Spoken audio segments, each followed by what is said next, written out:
Visiems labas, su jumis Greitoji Panda ir jūs mano kanale. Ir čia yra pirma dalis Greitosios Pandos piešimo mokyklos. Bus 3, čia yra pirma, kur mes piešime portretą. Tai ko mums reikės tai pieštuko, trintuko ir paprasto lapo. A4 formato. Tai iš pirmo, kas reikia nupiešti, pačią figūrą.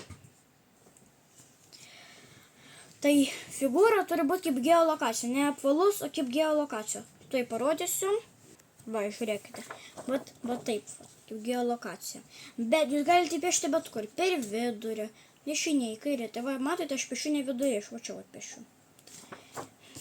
Paskui mums reikia pažymėti, kur bus plaukai. Linija jau tokiais brūkšneliais. Nu, viskas švis priklauso, ką jūs piešite. Ar berniuką, ar mergaitę. Aš piešiu berniuką. Nežinau kodėl, nes aš esu pats berniukas, čia iš pirmo, iš antro, nežinau, nesugalvau dabar. Tai, va, tiesiog, va taip pat turi atrodyti, kad čia va jūs neužpaišote, gali būti garbamotais, tiesiog pasižymite. Paskui reikia pasižymėti akių linijas, nosies ir lūpų.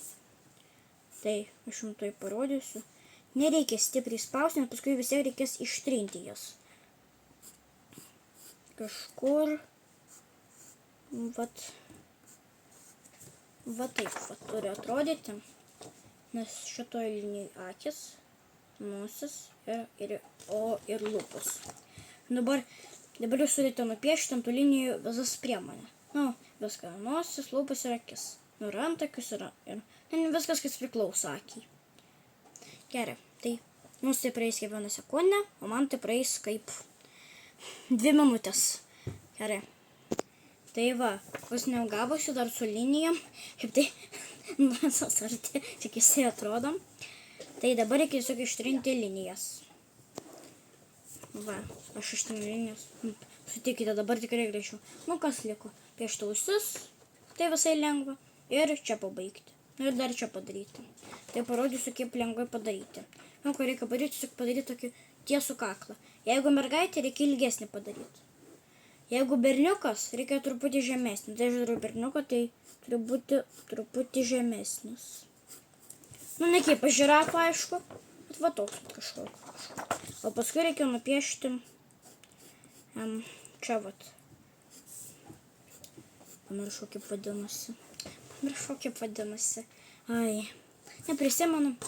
Ai, pečius, nupiešti. Turi būti taip, ne va taip, kad tiesiai ir va taip, o va turi taip palenkę būti truputį. Nu ir paskui nupiešti va taip. Va šitą, kad gautųsi jau normaliai.